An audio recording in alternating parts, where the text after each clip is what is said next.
اس اندھیری قبر میں جب لوگ قبرستان سے آ جاتے ہیں، عجیب و غریب آوازیں مردے کو سنائی دینے لگتی. دفنانے کے بعد تھوڑی دیر بیٹھ جاؤ قبر کے پاس کہ اس تنگ و تاریک کوٹھری میں پہلی بار اس کو ڈالا گیا ہے، زندگی بھر کبھی اتنے چھوٹے گڑھے میں نہیں سویا. اس قدر گھبراہٹ ہوتی ہے، بہت گھبراہٹ ہوتی ہے. یہ مت سمجھنا کہ مردے کو اب کچھ پتہ نہیں چلتا. یہاں قرآن پاک پڑھتے وقت تمہارے اندر رقت طاری ہو تو سمجھ لینا ایمان بھر گیا ہے. قرآن کی یہ صفت بتائی گئی وَإِذَا تُلِيَتْ عَلَيْهِمْ آيَاتُهُ زَادَتْهُمْ إِيمَانًا. یہ کون لوگ ہیں جو اللہ تبارک و تعالیٰ کے پرہیزگار بندے کون ہوتے ہیں؟ ان کے بارے میں اللہ فرما رہا ہے کہ جب ان کے پاس قرآن کی آیتیں تلاوت کی جاتی ہیں تو ان کا ایمان بڑھ جاتا ہے. وَجِلَتْ قُلُوبُهُمْ، ان کا دل ہلنے لگتا ہے شوق سے اللہ کی بارگاہ میں. حضرت امام اعظم ابو حنیفہ رحمۃ اللہ تعالیٰ علیہ مغرب کی نماز کے لیے حاضر ہوئے. صرف قاری قرآن نے اذا زلزلت الارض زلزالہا یہ سورہ پڑھی، اتنا رونے لگ گئے، اتنا رونے لگ گئے. اس میں قیامت کا ذکر ہے کہ یاد کرو کس چیز کو؟ جب زمین ہلا دی جائے گی. وَأَخْرَجَتِ الْأَرْضُ أَثْقَالَهَا، اور زمین کے اندر کی ساری بوجھل چیزیں نکال دی جائیں گی باہر، زمین سب اگل دے گی. اور سورہ قاریعہ میں اللہ نے فرمایا یوم یکون الناس کالفراش، لوگ اس دن پتنگوں کی طرح ہوں گے، اڑ رہے ہوں گے. وتکون الجبال کالعہن، اور پہاڑ روئی کے پھاہے ہوتے ہیں، روئی کے اس طرح پہاڑ جو ہے ہواؤں میں اڑ رہے ہوں گے. پورے بڑے بڑے پہاڑ روئی کے پھاہے کی طرح اڑ رہے ہوں گے. اللہ نے قرآن پاک میں جو قیامت کے تذکرے فرمائے. امام اعظم ابو حنیفہ صرف سورہ زلزال پڑھتے رہ گئے. عشاء کا وقت آیا، عشاء پڑھی، پھر کھڑے ہو گئے. صرف یہی اذا زلزلت الارض زلزالہا، اسی میں رہ گئے. اتنا روتے تھے، اتنا روتے کہ ان کی داڑھی سے آنسوؤں کا پانی ٹپ ٹپ ٹپ گرنے لگا مسجد کے اندر. آپ کی عمر اس وقت قریب 70 سال کی ہے، قریب 70 سال کی. میں بتاتا ہوں جس امام اعظم نے 4000 ختم قرآن کیے ہیں، 5 لاکھ حدیثیں انہیں یاد ہیں، 1000 سے زیادہ بڑے بڑے محدث شاگرد پیدا کیے اور لاکھوں مسائل کا حل بیان کر دیا. امت پر اتنا بڑا احسان ہے. وہ امام اعظم ایک سورہ پڑھ کر کے رات کے وقت کیا کہہ رہے ہیں جانتے ہیں؟ ان کے ایک شاگرد ہیں مسعر، وہ کہتے ہیں میں رات کے وقت جا کر دیکھا میرے استاد ابھی تک کھڑے، مغرب میں جو گئے تھے ابھی تک کھڑے. آدھی رات گزر گئی تو وہ دروازہ کھول کر پیچھے کھڑے ہوئے تو امام اعظم ہاتھ پھیلا کر یوں رو رہے تھے اللہ کی بارگاہ میں کہ اے مولا، قیامت کے دن اگر ابو حنیفہ کی بخشش ہو گئی تو تعجب کی بات ہے، ورنہ مجھ جیسا آدمی بخشے جانے کے قابل نہیں. امام اعظم کہہ رہے ہیں میری بخشش ہو گئی تو تعجب کی بات ہے، جس نے 4000 ختم قرآن کیے ہوں. اور پھر یوں کہتے ہیں مولا میرے پاس بخشے جانے کے لائق کچھ ہے نہیں سوائے سفید داڑھی کے، اور تو نے فرمایا ہے کہ سفید داڑھی والے کو عذاب دینے میں مجھے حیا آتی ہے، مولا میری سفید داڑھی کو دیکھ کر مجھے معاف کر دینا. یہ قرآن میں محو ہونے والوں کا انداز ہے. اور ہمارے ہاں برسوں ہو جاتے ہیں ہم خوف الہی سے نہ روتے ہیں نہ ہی ہمارے جسم ہلتے ہیں. ہمیں کس چیز کا غرور ہے؟ ہمیں کس چیز سے اتراؤ ہے؟ کیا ہے ہمارے پاس؟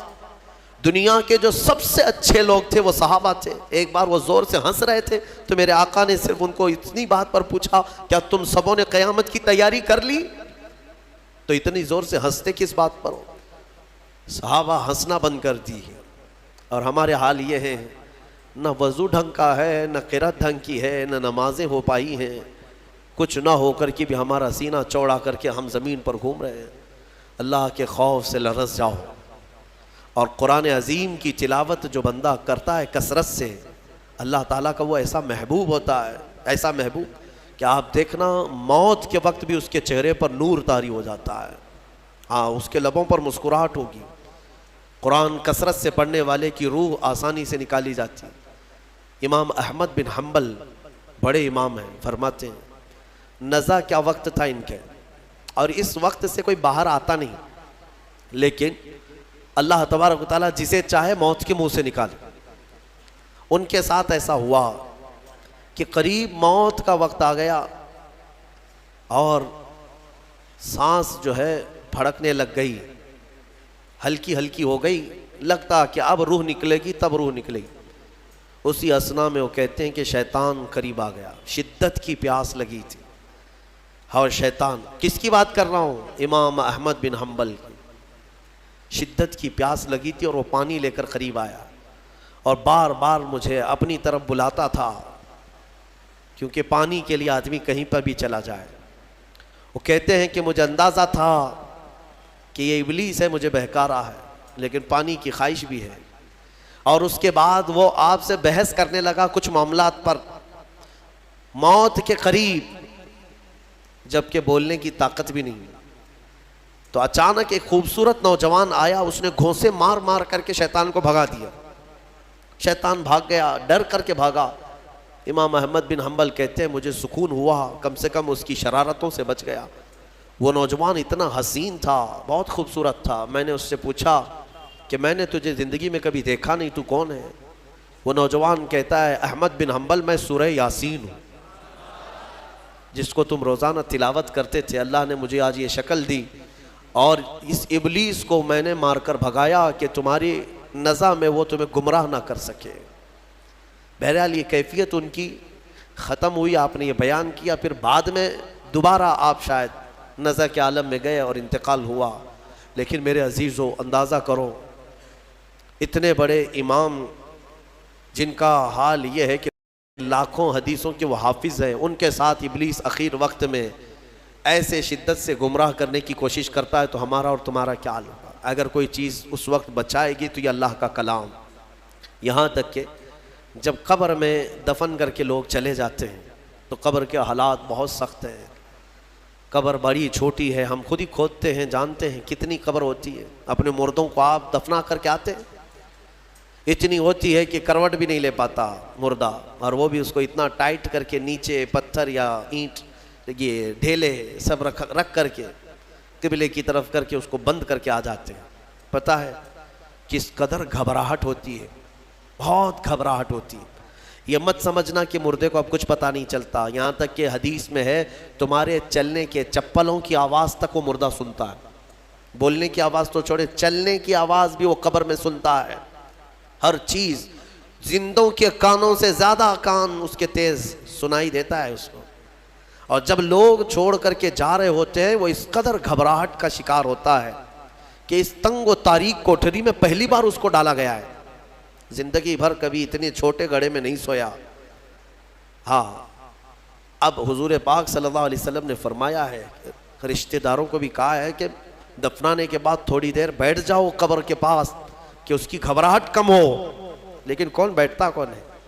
سب کو اپنی جلدی ہے، عزیز لوگ بھی نہیں بیٹھتے، نکل آتے ہیں، بھائی ہوں، باپ ہوں، بیٹے ہوں، سب نکل کر کے آ جاتے ہیں، الا ماشاء اللہ۔ لیکن اس اندھیری قبر میں جب لوگ قبرستان سے آ جاتے ہیں، عجیب و غریب آوازیں مردے کو سنائی دینے لگتی ہیں، زمین ہلنے لگتی ہے اور دونوں جانب سے دباتی ہے زمین۔ میرے آقا صلی اللہ علیہ وسلم نے فرمایا ان ضغطۃ القبر حق، قبر کا جھٹکا دینا حق ہے، ہر ایک کے ساتھ ہوگا۔ صحابی رسول سعد بن معاذ کے بارے میں حضور نے فرمایا ان کو قبر دبا رہی تھی۔ قبر سب کو دبائے گی، لیکن کچھ کو ایسے دبائے گی کہ ان کی ہڈی پسلیاں الگ ہو جائیں، اور کچھ کو محبت سے دبائے گی۔ لیکن فرمایا کہ قبر جو ہے اس وقت اندھیری اور پھر عجیب و غریب آوازیں، تنہائی الگ، کوئی نہیں ہے قریب، کوئی نہیں ہے۔ اس وقت کچھ لوگوں کی قبر میں ایسا ہے کہ اچانک ایک نورانی شکل کا نوجوان سرانے کے پاس آ کر بیٹھتا ہے اور کہتا ہے میں تیرا دوست ہوں، تو گھبرا مت، میں تیری دوستی نبھانے آیا ہوں۔ مردہ پلٹ کر کے دیکھتا ہے، پوچھتا ہے تو کون ہے؟ تو کہتا ہے میں اللہ کا کلام قرآن پاک ہوں۔ قرآن مقدس رفیق بن کر، انیس بن کر قبر میں آتا ہے۔ میرے عزیزو، اس قرآن سے محبت کرو، اس قرآن سے محبت کرو۔ مجھے افسوس ہوتا ہے رمضان میں بھی کچھ لوگ ایسے ہیں جو قرآن سننا نہیں چاہتے، ان کو سال میں ایک بار ہی تو موقع ملتا ہے، ان موقعوں کو بھی گنوا دیتے ہیں، بازاروں کی زینت بنے رہتے۔ بازار کتنے بازار کرو گے، کتنے، سال بھر تو بازار کھلا ہے، کیا یہ تراویح پھر رمضان کے بعد ملنے والی ہے؟ ضائع کر دیتے ہیں۔ ایک تو تم حافظ قرآن ہو نہیں، قرآن گھر میں پڑھتے نہیں، ایک حافظ تمہارے ہاں آ گیا سنانے کے لیے اللہ کا کلام، اس کے لیے بھی پیچھے بھاگ جا رہے ہو، تو گویا کہ تم قرآن کے ساتھ بہت ناانصافی کر رہے ہو، قرآن کو پیٹھ پیچھے ڈال چکے، اس کے حقوق نہیں ادا کرتے۔ گھروں میں جا کر کے دیکھو تو بہت اونچے طاق پر اس کو رکھ دیا ہے۔ قرآن پر تو اتنی دھول جمع ہوتی ہے کہ اتنی دھول نہ فریج پر نہ ٹی وی پر، ٹی وی اور فریج اور واشنگ مشین تو روز صاف ہو جاتے ہیں، قرآن پاک پر ہاتھ بھی نہیں لگتا۔ کیوں قرآن کے ساتھ یہ دوہرا سلوک ہے؟ یہی تو ہے میرے عزیزو، درس قرآن اگر ہم نے نہ بھلایا ہوتا، یہ زمانے نے زمانہ نہ دکھایا ہوتا۔ شاعر نے بہت اچھے انداز میں کہا، درس قرآن کو اگر ہم نے نہ بھلایا ہوتا، یہ زمانے نے زمانہ نہ دکھایا ہوتا۔ یہ سارے ہمارے اندر ہیں۔ اٹھو، آج بھی تمہارے پاس وقت ہے، قرآن کو پڑھو، سیکھو۔ اور میں کہتا ہوں آج کے دور کے مسلمان، سخت پکڑ ہوگی تمہارے پاس یہ عذر بھی نہیں ہے کہ اللہ کی بارگاہ میں کہیں گے کہ مولا پڑھانے والا کوئی تھا نہیں، سیکھنے کا کوئی ذریعہ تھا نہیں۔ آج تمہارے ہر ایک کے ہاتھ میں موبائل ہے، قرآن ہے، سینکڑوں قاریوں کی قرت ہے۔ انٹرنیٹ صرف گانے سننے کے لیے نہیں، قرآن سیکھنے کے بھی وہاں ذریعہ موجود ہیں۔ پورے عالم بننے کے مدرسے چل رہے ہیں آن لائن، قرآن پڑھانے والے پڑھا رہے ہیں، لیکن اب عذر تمہارے پاس کچھ بھی نہیں رہے گا۔ کیا کہو گے کہ ہمارے ہاں کوئی عالم نہیں تھا، کوئی حافظ نہیں تھا، پڑھنے کا موقع نہیں ملا؟ نہیں، تمہاری سخت پکڑ ہوگی، تمہارے پاس سب تھا، تم نہیں چاہتے تھے قرآن پڑھنا، تم نہیں چاہتے تھے۔ میرے عزیزو، قرآن کی طرف آ جاؤ۔